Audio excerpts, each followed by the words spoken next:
Hi guys! So tara, samahan niyo ako dahil nga mag-harvest po ako at ibibigay ko ito sa ating mga kababayan na na-meet ko doon malapit sa dagat. So ito na nga guys, magmi-meet na naman kami today. Nag-offer talaga ako last time na kung gusto ba daw nila ng avocado.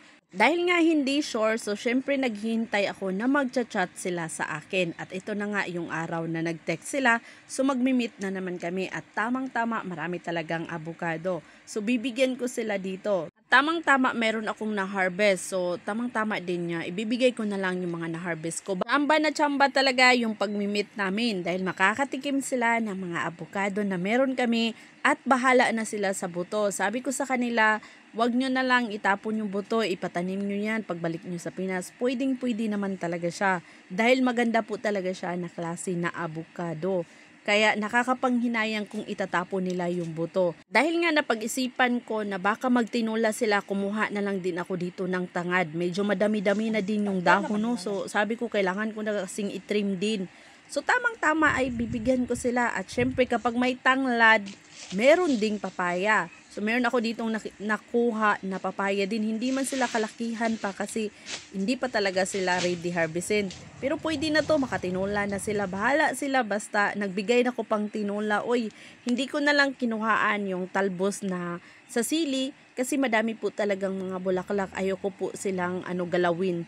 Dahil madami po yon na mga bulaklak kaya hindi ko na lang dinagdagan. Pero makakatinula na sila and of course kung merong tangad, merong papaya, ay kailangan din may malunggay din at hindi ako magpapahuli niyan. May malunggay din ako dito, oy.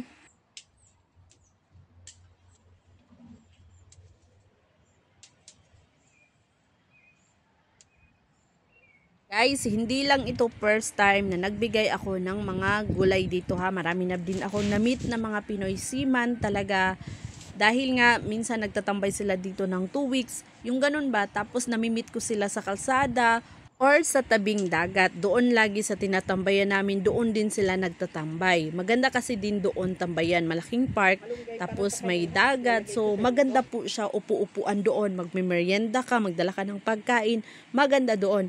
So ito na nga guys, no, yung malunggay, kumuha ako ng malunggay at dahil nga pinutulan ko yung malunggay ko 1 month ago, so buti na lang, mabilis lang din na meron pa akong maibibigay. Pero yung mga okra, yung sita, wala na, kinain na namin guys sa tanghalian.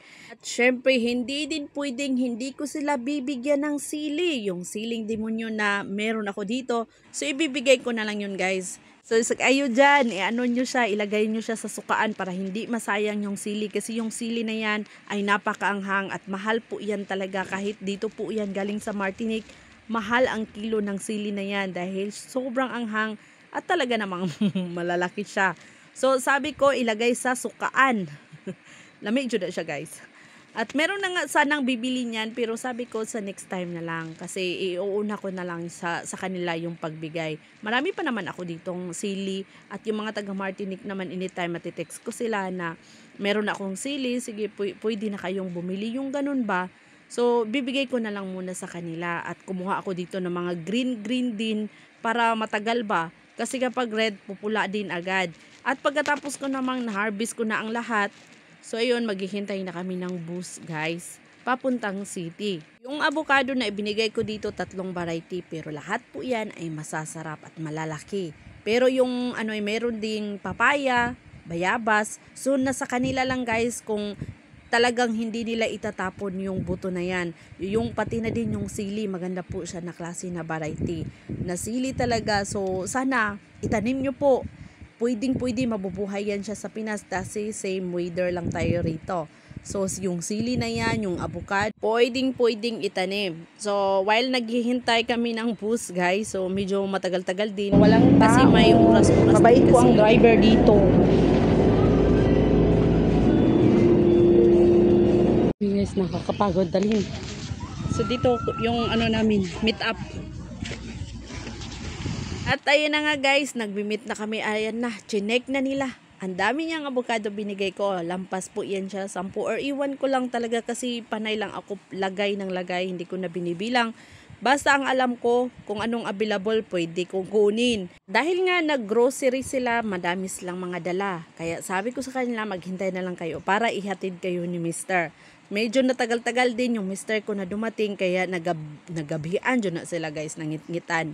Pero at least nakauwi sila doon sa kanilang bangka, sa kanilang barko, dahil nga hinihintay namin si mister, at syempre dumating din at hinatid din sila doon talaga sa barko nila.